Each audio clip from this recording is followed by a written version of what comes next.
Welcome everyone again to another Wednesday morning. It's bright and early here on the West Coast, and I want to continue our positive momentum, talking about business strategy.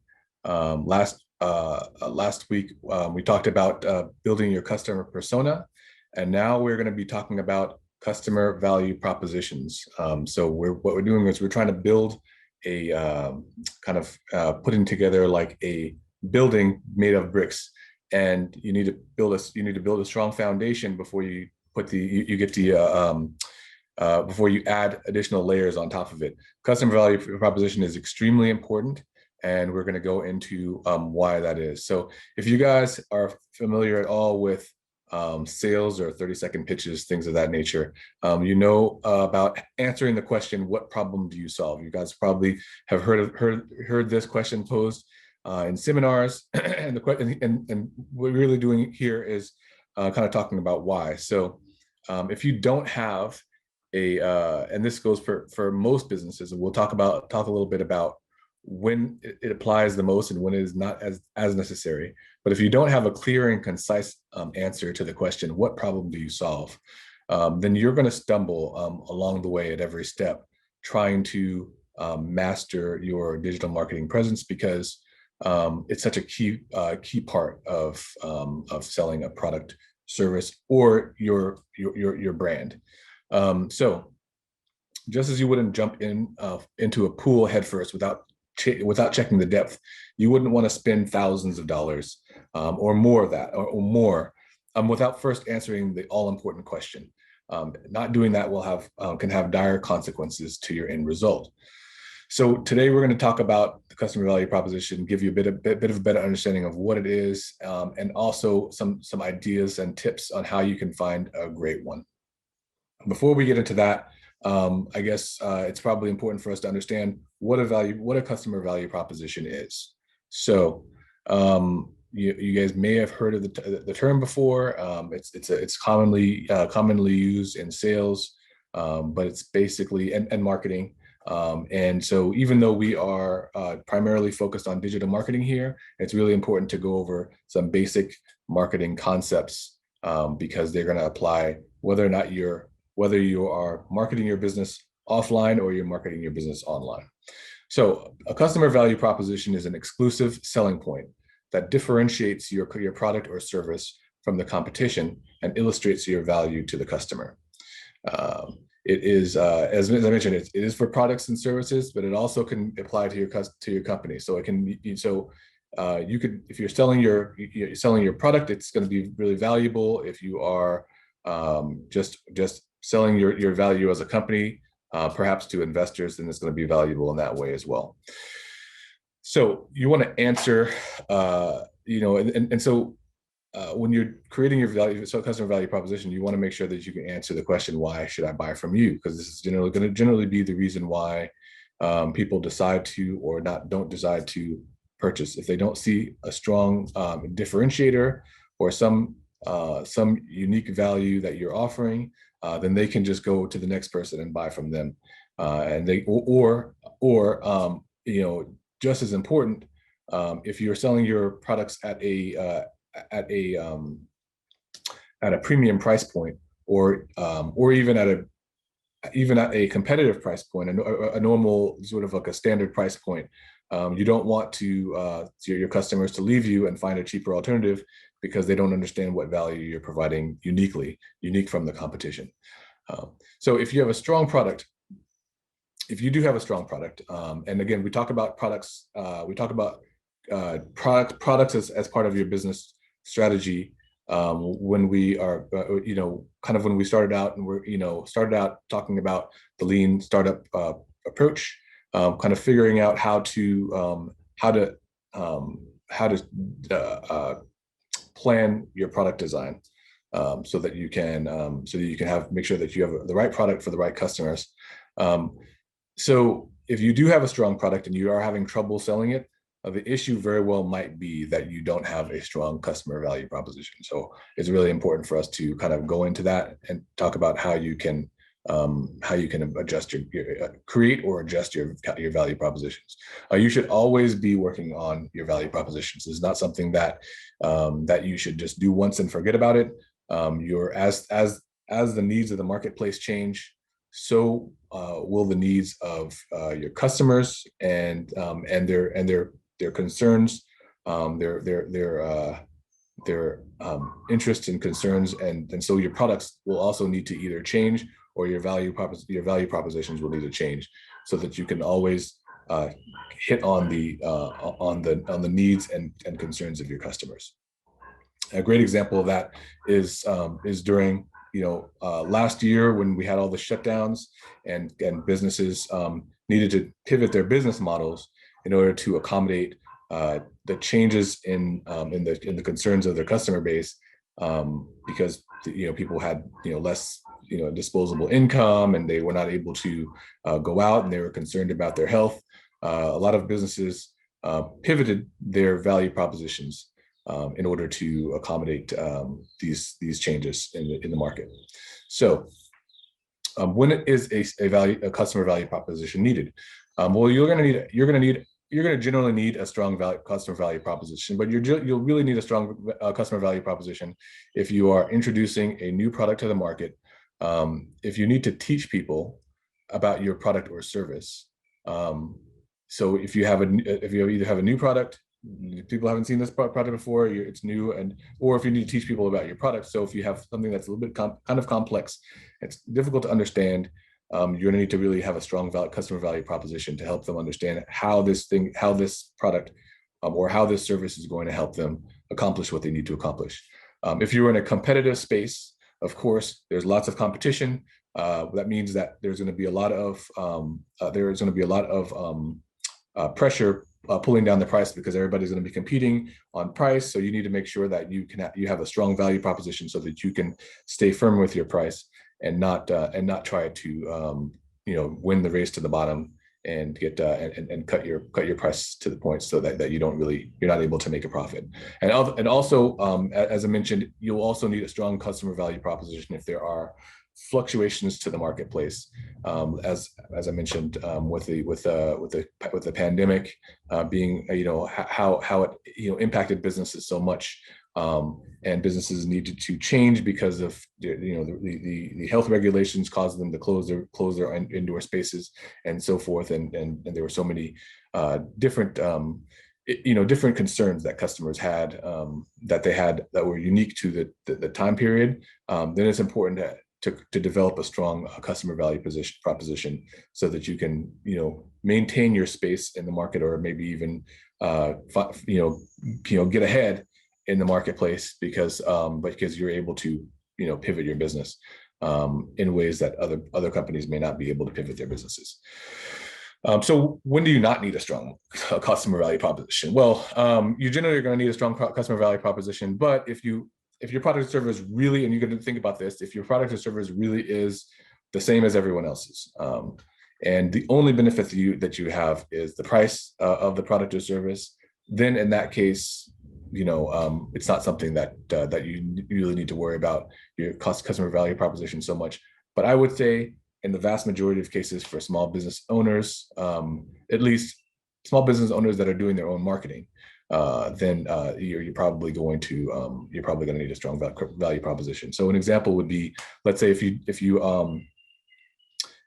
owned a franchise, like a McDonald's or something like that, in that case, your McDonald's is pretty much going to have the same product as all the other McDonald's, so you don't really need to worry about customer value proposition in that case. Or if you're, let's say, an affiliate marketer and you're selling somebody else's products, not really important that you need to worry about customer value proposition.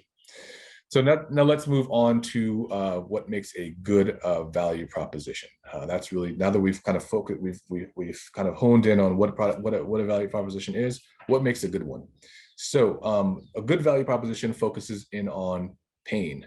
I know that sounds a little bit funny, because we really should be focusing on positive things and giving customers positive vibes, but you need to understand what causes pain to your customers, so that you can offer the solution to those things. And then we will talk a little bit about, go over some examples of how some companies are actually doing these sorts of things. Now, one of the most basic concepts in sales is focusing on pain points, and the reason for that is that customers are generally more motivated by removing pain than they are by other benefits. So it's important to understand that,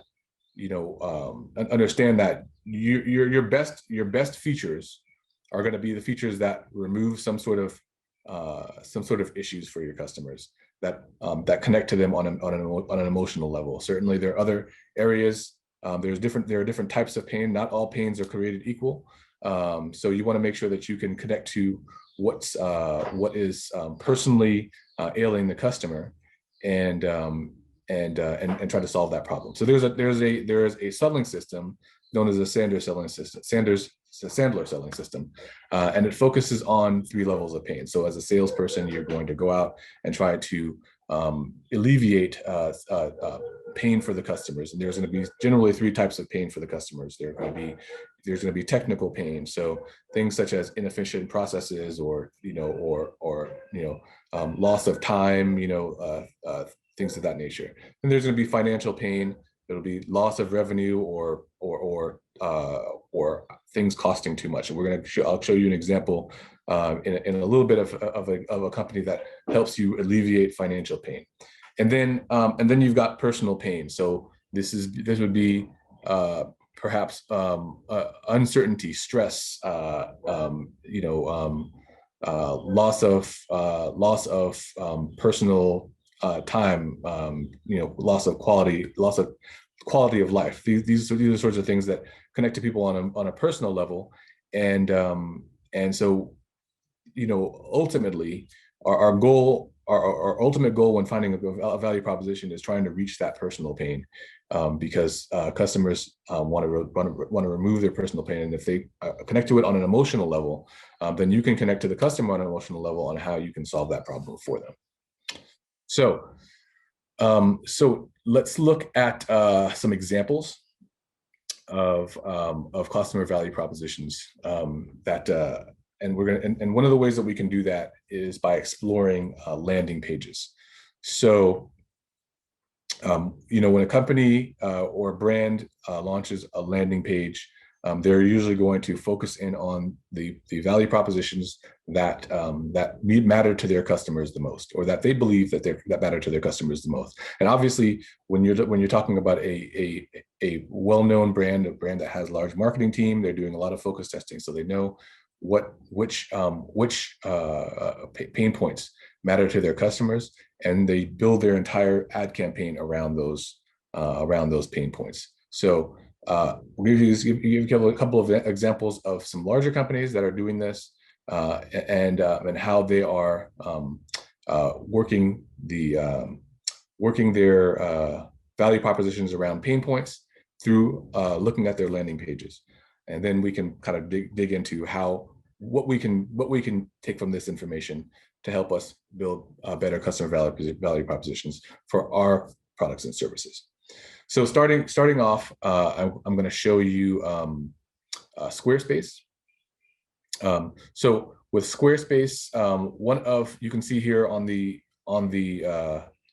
in their landing page, one of Squarespace's most biggest customer value propositions is affordability. So they have an entire ad campaign built around the affordability of its products, and giving and providing a free trials.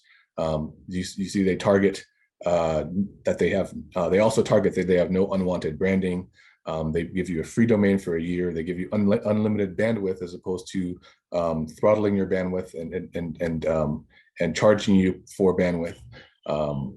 They give you free stock photos. They give you free tech support. So they go on and on and on about what's free what's free about their products. So they know that a good portion of their customer base is looking for building a website for free, and so they're going to provide as much information around that value proposition as possible to, again, remove the financial pain that people are aware of spending lots of money on websites. And you can even see that on the landing page, they have a comparison, which is a pretty clever chart that shows how much you would be spending if you did not go with Squarespace, and if you went the traditional route of hiring a web designer, building out the products, getting your stock photos and all of these sorts of things. Obviously, it can be a pretty costly thing. So Squarespace kind of puts it out there that they are going to offer these for free.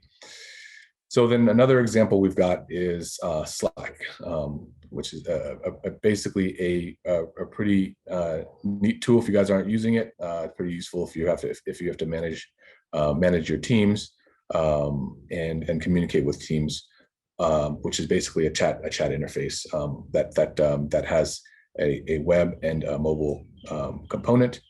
And so, that's right up top. It's basically secure, talking about how it's secure, flexible, and scalable. And that's a major component because enterprise businesses have to worry about the security of their communications. They also want to know that they're able to engage the entire organization in chat, as opposed to maybe only a small portion of the organization. So that's really important.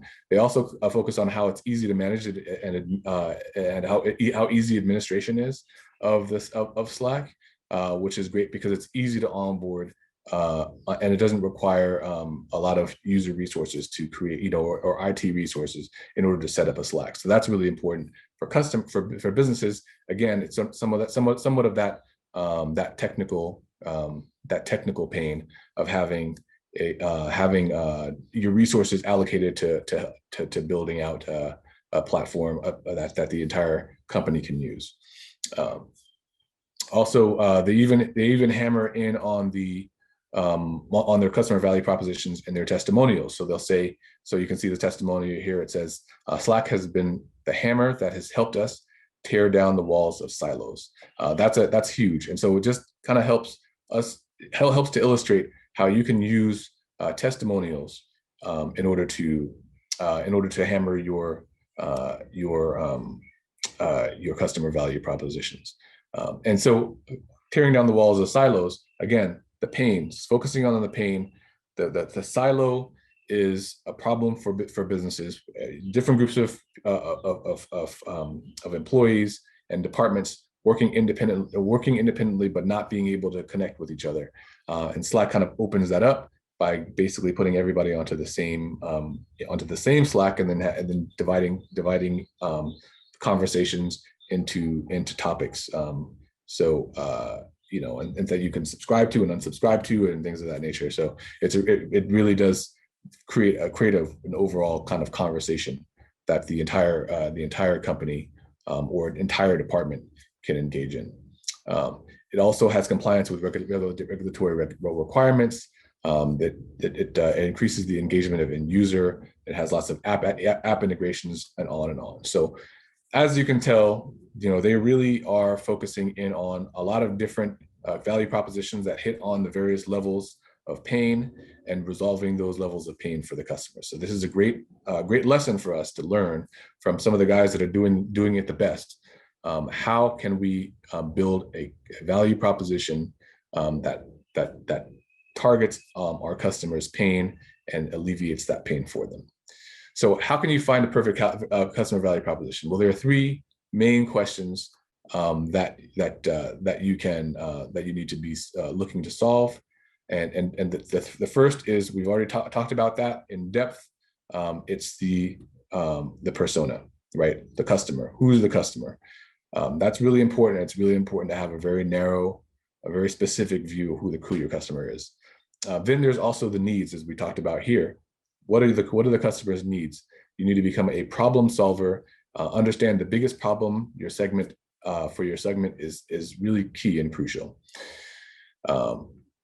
You can also start with a problem and work back to the segment. So you're going to start. You don't necessarily need to start with a customer. Oftentimes, you can start with a problem that you see, and then see, okay, well, who are the customers? What is the customer segment that experiences this problem the most? So that's also something that you can do. And a lot of companies, you know, to be honest, and it's not necessarily the best way to do it. A lot of companies startups start with the solution and they work their way back from the solution. It's not the best way to start, but it's let's be real. That's just how a lot of times these things are done. So so you know, but ideally, kind of either start with a problem or start with the customer and then work your way to the problem. And then the final question that that needs to be answered is is uh, is the relative price point. You need to understand kind of what the relative price point is. What is your customer willing to pay to solve this problem? So you have your customer, you've got the problem, and then you've got the price. What is your customer willing to pay to solve this pain? And I guarantee you guys, the more emotional pain is caused by this problem, the more your customer will be willing to pay in order to alleviate the problem. So this is just a tip. Just try to get to that emotional pain. And then what we talk about when it comes to finally, the final point I want to make is when we talk about the figuring out what the needs, the problems are, and the needs. It's really always really important for us to validate. Validation is key in the lean startup approach, and we're going to hammer on the lean startup approach because it's really important that we take our time to figure out the exact right messaging that we want to use, the exact right customer, and the exact right problem and solution, so that we can hone in our messaging and our brand. It's really going to be important that we validate at every step. So once you've identified your customers, you can message them. You can interview your customers and ask them what their problems are. Find out what their problems are. Validate that those problems are really your problems. And then in the lean startup approach, what we do is we list out all the assumptions we're making. We list out all the assumptions that we're making. So we come up with the customer, we come up with the problem, and we list out all the assumptions we're making in order to validate that that's actually a problem, right? So so it's really important. For example, the example I gave earlier, which was Squarespace, that suggests that their customers have a problem with paying lots of money for a website. So they had to validate that. They had to go and have user focus tests to ask them what are their main pain points with building a website. And I guarantee you, a lot of the answers they got back were that one of the pain points was that there wasn't a lot of price transparency, and that that the cost was too high for a lot of the customers. So they identified that, and they built a large part of their advertising strategy on that point. So we can do the exact same thing. Just need to understand what the customer is, understand come up with a problem hypothesis, and start writing down all the assumptions that we're making, and then one by one validate them by interviewing our customers. That's going to be really key to finding that crucial customer value proposition. So. So that's what I really want to talk about today with the value proposition. We're going to have more at our website. Check out our link to find out more about customer value propositions and business strategy. I definitely am grateful that you guys were able to join for this quick presentation today. And next week, I want you to tune in because we're going to have a really great webinar to talk about your competitive analysis. So now that we've kind of honed in on our customers, the value proposition, now it's time to look at our competitors, see what our competitors are doing, and see how we can get ahead of the competition. So thanks so much. Again, this is Omari with the eBiz Marketing Academy. And just if you guys aren't familiar with eBiz Marketing Academy, we are an online community and platform for business skills learning. We're here to help all kinds of businesses, e-commerce business owners, service business owners, local business, coaches, digital marketer, whoever you are. If you're looking to learn about digital marketing, come check out our videos, check out our website, join our Facebook group. The links are going to be below. And thank you so much for joining, and we will see you next time.